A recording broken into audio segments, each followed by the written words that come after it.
continuer nano. Moi, je me suis retiré dans une maison pour notre live. Merci beaucoup. Ok, Nzambe à Zolokomo. Merci à Dieu, merci aux organisateurs de ces grands séminaires, merci aux responsables de ces grands ministères, les Abakouk. Vraiment que le Seigneur Azala fortement élevé. Quand on peut naza courant pesabete qui s'assoit.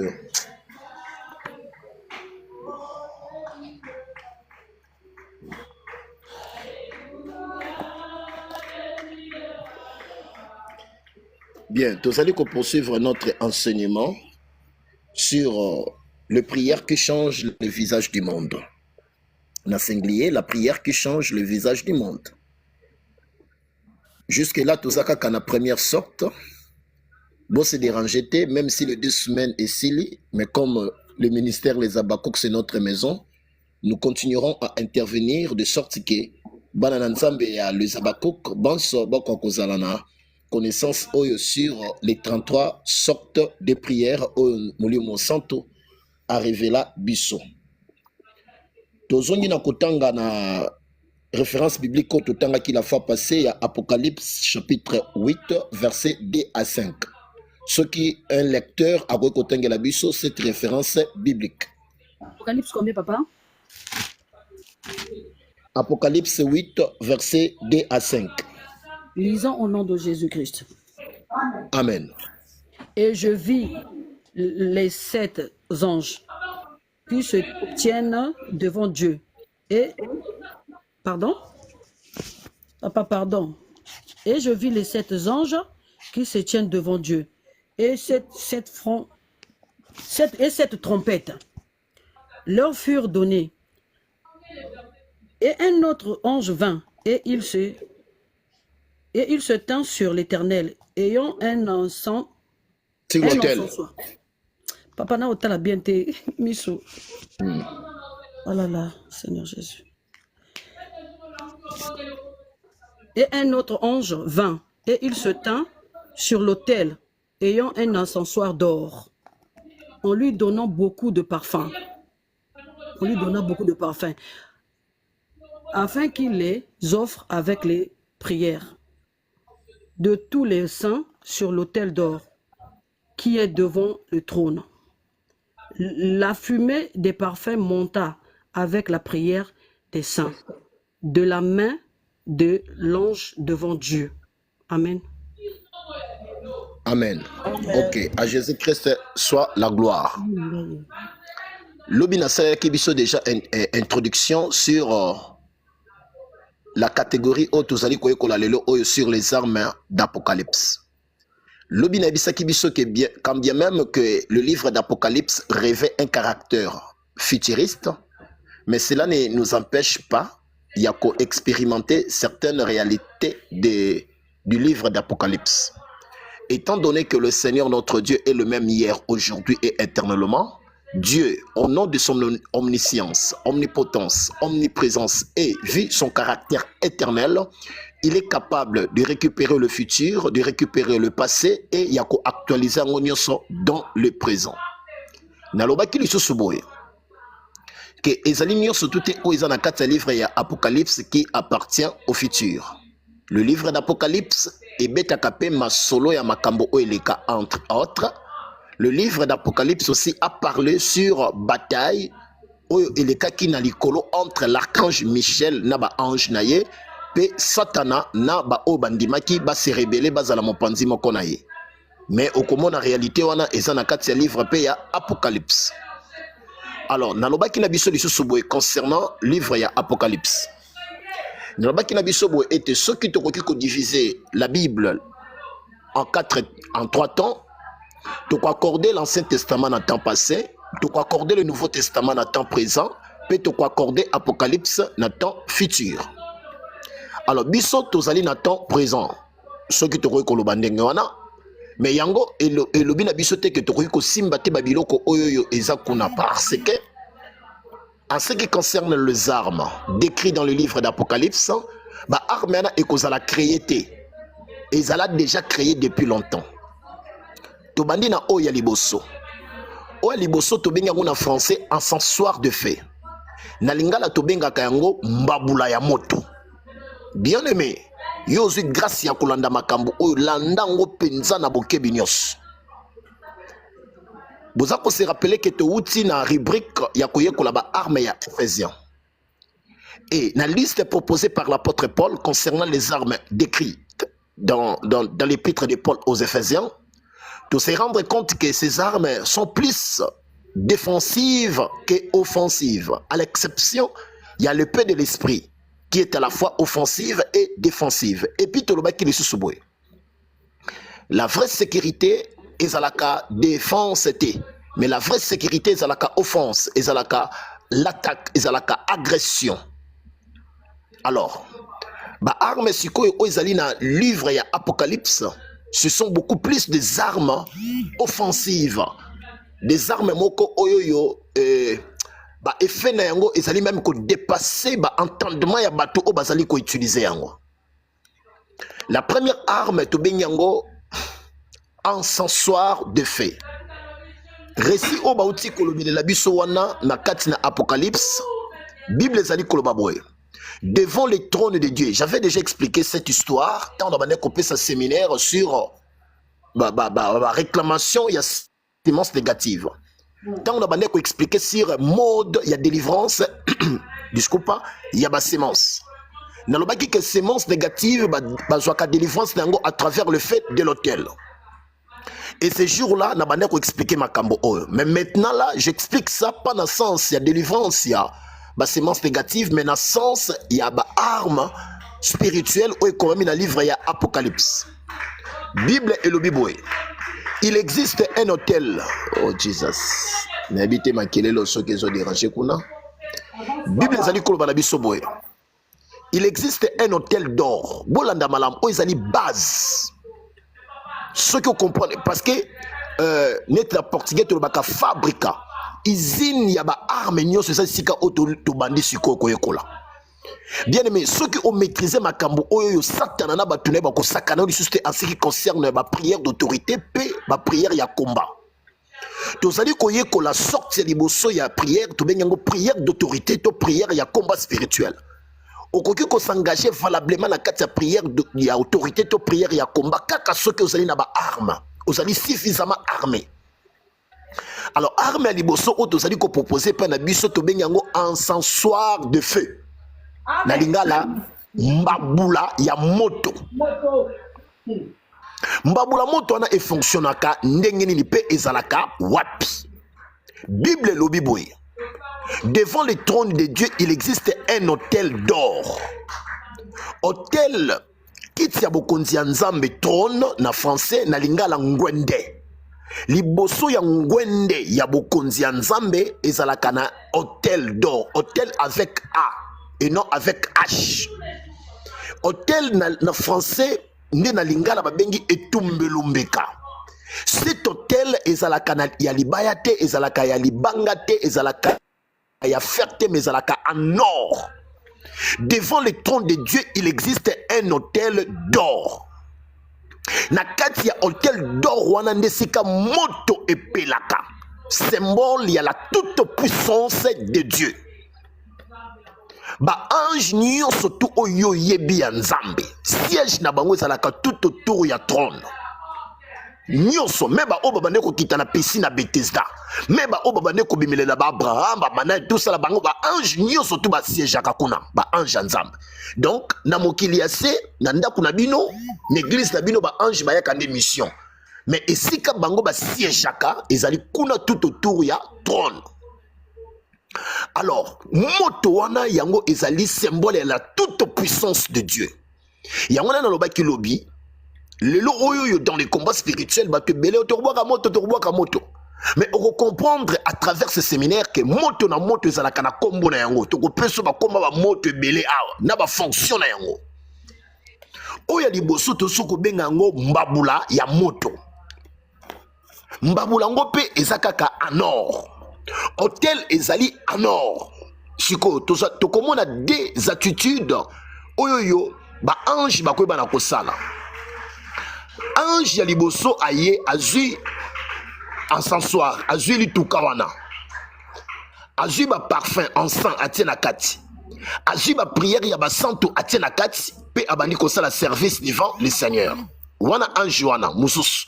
Siko ange o eza ko intéressé biso na cadre ya combat, na cadre to bimisa arme o eza attitude ya ange mususu. Tandis que l'autre qui prenait des prières, qui prenait de parfum pour na service na présence ensemble, mais l'autre ange va faire autre chose. Qu'est-ce que lui va faire? Aye azui na ye parfumté, azui ne sokinité, aye kakana li tukana ye. Atoki moto wana wapi likolo tel de fait. Likolo ye tumbelombeka. Atoki moto a lancé yango a boaki moto. Siko tangu ya boaki moto mais atikali na mbabula na maboko. A boaki moto déjà lokola pauti. Oyo toki zelo, o boaki zelo, mais tu vas rester avec pas na maboko. A boaki. Et ba conséquence nini oyo moto oyo eke kosala. Ya liboso. Bible obike il y eut des voix. Ba voix wana eza na sens ke batu ba gangi kolela parce que moto wana eke kozikisa batu. Yami bale ba tonnerre c'est-à-dire ba kake. Yami satu ba éclair na lingala benga ngo ba bikalikali. Yami nayi tremblement de terre. Tout ce qui n'en wana. Je suis en train d'expliquer ba effet oyoyo mbabula moto et créaka sur le plan spirituel. Yaliboso ba voix na eza banani, eza banana nzambe te batu ba kokufa pe kolela. Pourquoi? Parce que principe il y a fait de l'hôtel, principe il y a moto o ezalaka na hôtel, ezali que moto wana e endommagaka banana nzambe te. Moto wana esalaka banana nzambe mabete. Moto wana ememela kutu banana nzambe bénédiction, délivrance, paix, refuge. Rappelez-vous la délivrance, il y a Esaïe.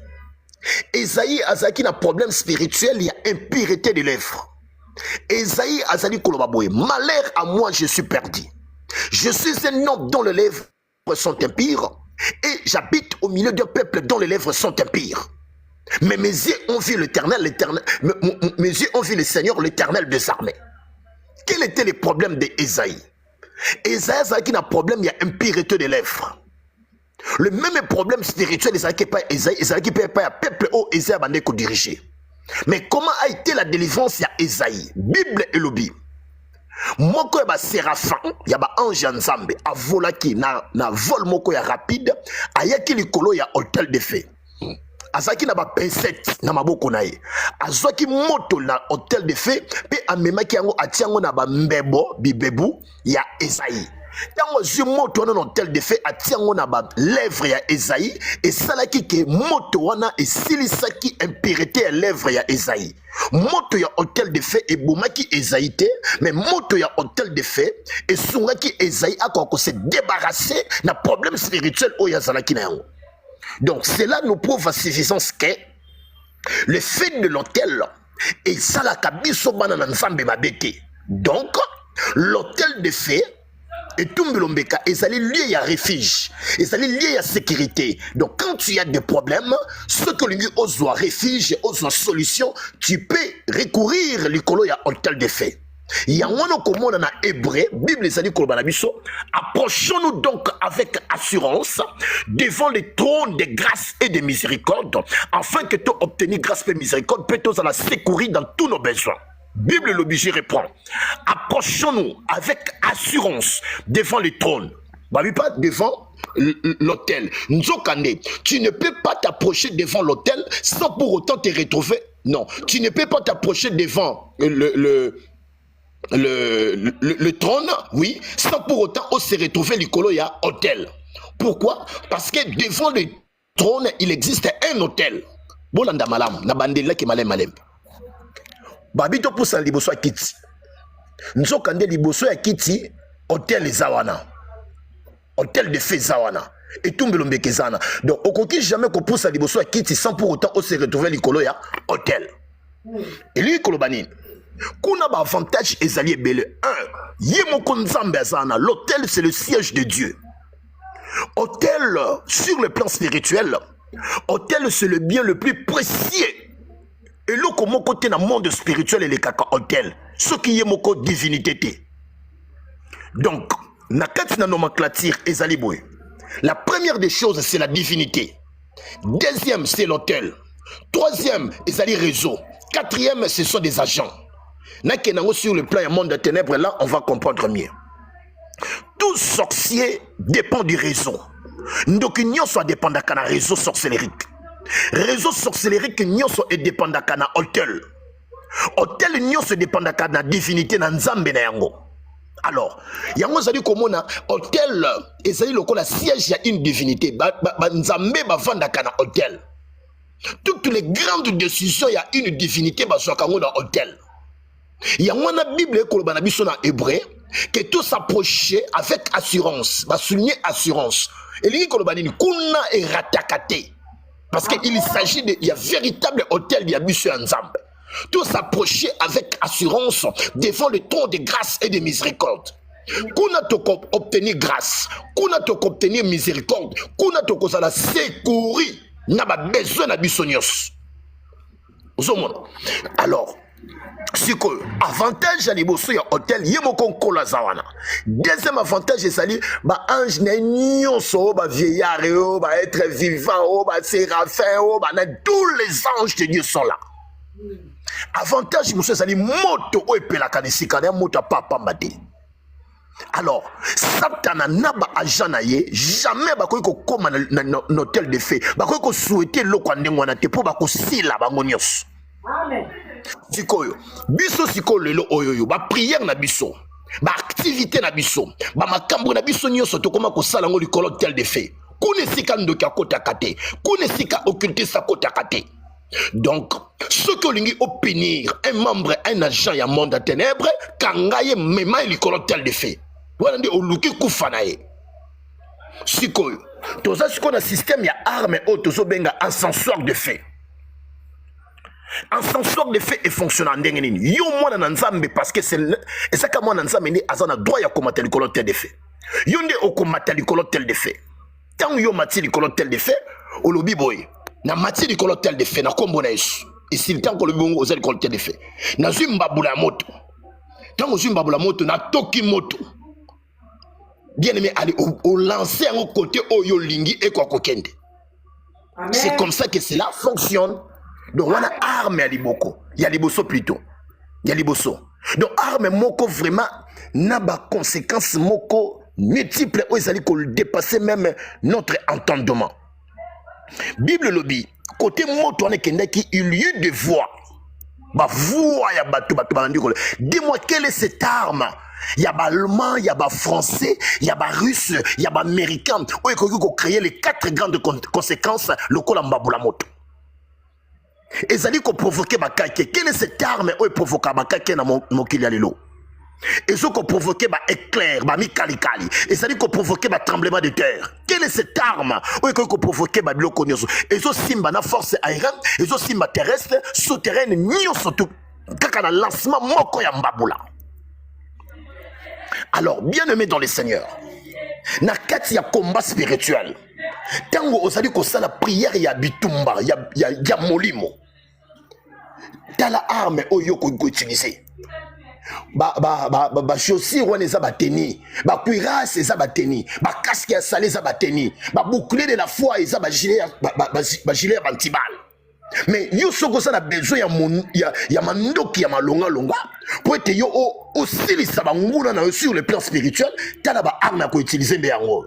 Amen. T'as la arme à utiliser ngo oyo ko sambwisa bata monde à ténèbres. Parce que oui, le Seigneur a salué grâce à cette révélation, bah ange va s'épelaka parce que pendant longtemps nous les chrétiens tout tika na ko cette révélation te ya hôtel de fée. To banga ko simba livre Apocalypse. To bande ko mona livre ngo mo somo. Livre ngo mo ndengwana mingi kaka ba évangile pe ba bloko mongo mususu. Jokande Bible et tondi sami Apocalypse et tondi sami na ba richesse ebele. Matali ko l'hôtel de fée. Lalaka likolo hôtel de fée. Baluka ka likolo hôtel de fée. Teyaka likolo hôtel de fée. Kuna satana komaka te, ça je vous le dis akomaka te. Na yebi sakibino hier. Une fois tokanga yemoko penza Satan. Tozo frappé na ba arme apocalypse parce que oyezaka ke bandeli ba arme apocalypse c'est belé. Satan azali koloba na biso boye depuis que archange Michel a betendera ki tsena se. Ba chrétien ba betaka mais nanu ba chrétien ba beta été lokola biso le auto so ko beta à travers les armes d'apocalypse. Alors bien aimé dans le Seigneur. Mungu nanu wapi avandi wapi. Arme oyo kota partout. Okoti ke nanda kunaye. Créer un tremblement de terre. Na ye nanda ba se retrouver na sa mabele. Aza wapi. Azo yani un avion. Arme oyo ko mateli ko provoquer bakake. To yoka mingi bato na li miko tanga ba bikolo te. O bato na ba woke na ba bakake. Mais nous avons des biso de toi véritable bato ko boke bango bakake tala kake yango yo. Tala ba coup de tonnerre yango yo. Mais to tiki la ba ndoki ba biloko na ba sala ngo biso. Nous avons des ya ba biloko na biso. Le peuple chrétien et c'est la race la plus respectée, la plus dangereuse dans les bons. Donc race moko ou bato sengeli ba banga ko provoquer ko luka problème. Mais les lois ba chrétien ba komi ba peuple moko boy n'importe qui ko sakana, monde kino soko sakana na. Alors, tant que vous allez s'engager dans le combat spirituel, tant que vous allez s'engager dans la prière d'autorité, mais il y a quand même qui koya maboko na makolote. Zomba boulana yo.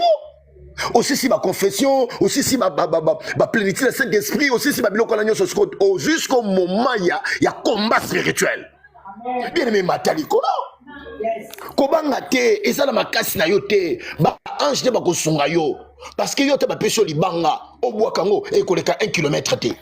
Mais yeba ke lancement ya mbabula moto atosa en Europe, atosa en Afrique, atosa wapi e ko kende côté oyo za na besoin kende.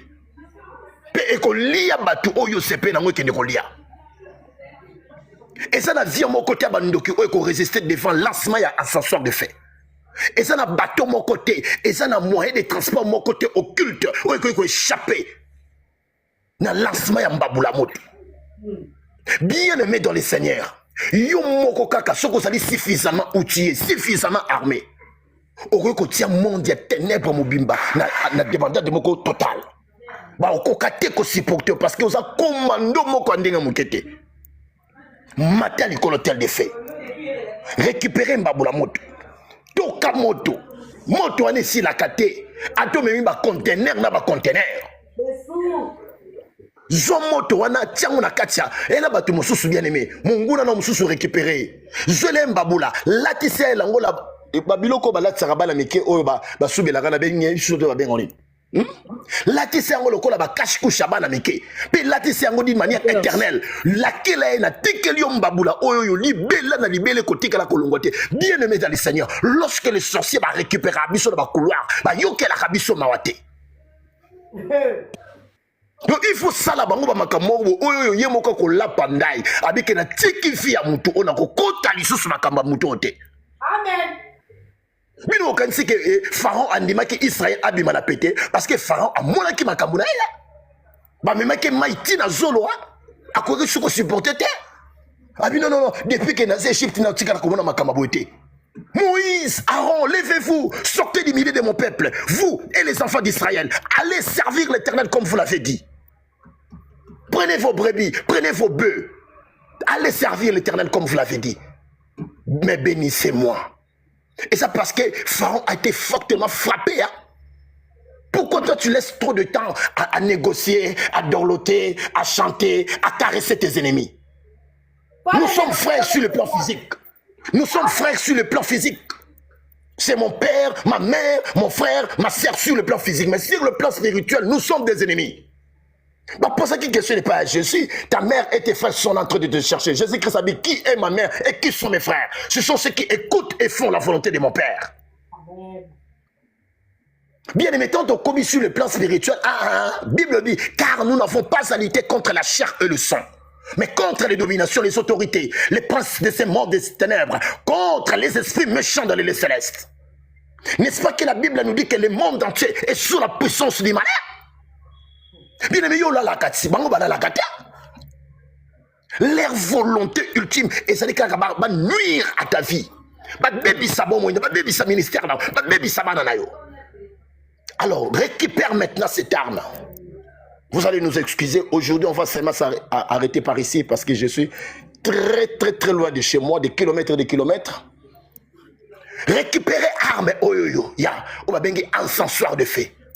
Bien aimé, tant au sambe dans une minute sur Bouénazaya côté les mains, quand je suis en train de vous prêcher comme ça. Donc je suis en train de me rendre compte comme si je suis déjà dans les combats spirituels. Et Nazaraka très fier avec cette arme, oyo. On avait une église de plus de 800 membres, quelque part. Je connais pas Noki, mais l'église, autant offrande plus de 800 personnes, on peut savoir, on regrettait. Les gens de l'église ne prospéraient pas. Mais l'église, t'as là, bah, te belé. Ton côté retraite. 20 jours. Et l'autre côté, si 20 jours, ça dit 40. Et la première révélation que Dieu va nous révéler, il va nous révéler cette arme. Bien aimé, tu as récupéré Mbaboula. C'est avec cette arme que tu as la délivrance. Aucun esprit impie, aucun esprit humain, démoniaque ne résiste devant Mbaboula Moto. Tu as lancé l'église, tu as l'envoi de 800 membres, tu as comme 56 personnes. C'est avec cette arme que les grands sorciers de notre ex-famille, c'est avec cette arme, on appelle ça il y a 14 jours. Il y a Tongo midi poko, Tongo midi poko, Tongo midi poko. Bien aimé, je l'ai adversaire, on attend. Je l'attends 20 minutes par jour. Total à ceux qui ont encore résisté après une semaine. Votre problème est que on est trop. Il y a un moment où on a pu profiter de la simana. Mais notre Dieu n'est pas seulement le Dieu d'amour, c'est aussi le Dieu des colères. Je que ça n'a pas trop dans le monde de ce Dieu. Mais comment ces gens-là, il y a un monde de ténèbres qui sont fantasmes et sur notre fille Nabiso. Récupérer Kambaboula. Matin du colotel de fait. Toka moto, allez banda ko lancer. Parce que le système Yambaboula boit que la kamutunios. Parce que éviter nanazan PC, nanazan niaou, nanazan poukou, nanazan nan. Bois que la mutunios en commençant par ceux qui sont tout autour de ta vie. Bato yo vana la balanda kumaro, bois que la mobali na yo, bois que la mosi na yo, bois que la bara na yo. Bois que la pasteur on a sali côté ya yo, bois que la mututu. Alléluia. Ce que ça faux pasteur et ko yebana. Ce que ça faux mobali a profiter na simane ko yebana. Ce que ça moi na mabia kota dia misala molili ko yebana. Personne ne résiste devant l'ascensoir de fait. Personne. Personne ne résiste. Alors, comme on a le bien aimé dans le Seigneur, si on perd de bataille là-bas, arme mon robot, récupérer Bambaboula moto. Na matière du colotel de fait, na zo bande de la formule, na matière du colotel de fait. Na zo Mbabula, yo boka la Mbabula, te boka moto za na kata Mbabula. Yo bate la Mbabula na maboko na yo. Elo ko la pao. Na buaki.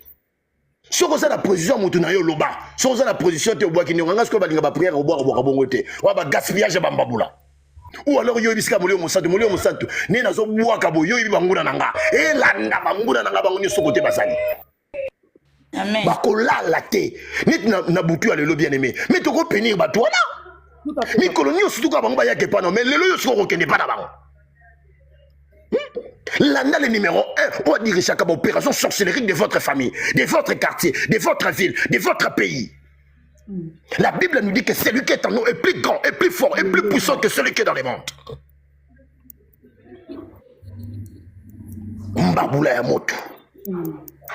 Oh Jesus. Mbaboula ya moto.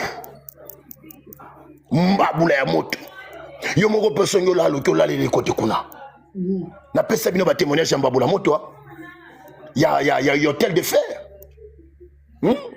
Au couple na ebisaka bino bo aiza réseaux sociaux, moi na ba biloko ni so en détail zate. O ba ça qui na problème à bota, vous vous rappelez? Oui papa. Journée maman bokilo mutu ayaka soki papa na maman ba ça la fête a récupérer ba semence ya papa. O ekendaka pas maman na mupepe na mupepe.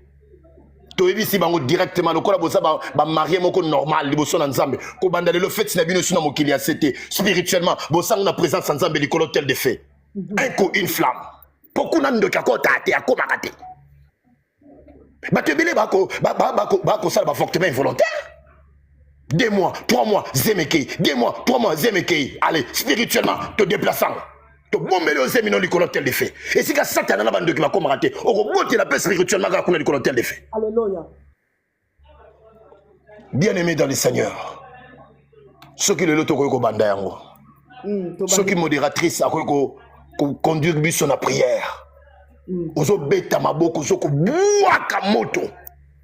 Et comme partout, même dans le village natal Labino, village natal à Tata Labino, et maman Labino, ato comme physiquement, même baboule comme kuna, ato yebi combo nangote, lobaka la village natal ya Tata, et si ka ba setre na biso ba banda histoire na libota na biso. Moi qui na bandoki nyo sous ta famille, atana na lokayote, ataboye banité, mais le quoi ka ndoki a ce problème na yo. Amen.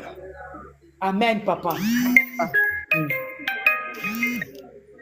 Alléluia. Nalinga qui n'a pas samaloba, nazo samaloba et pas ya modératrice de récupérer ba retard ya le loi lobby pour être dans le transport pour aller rapidement à la maison.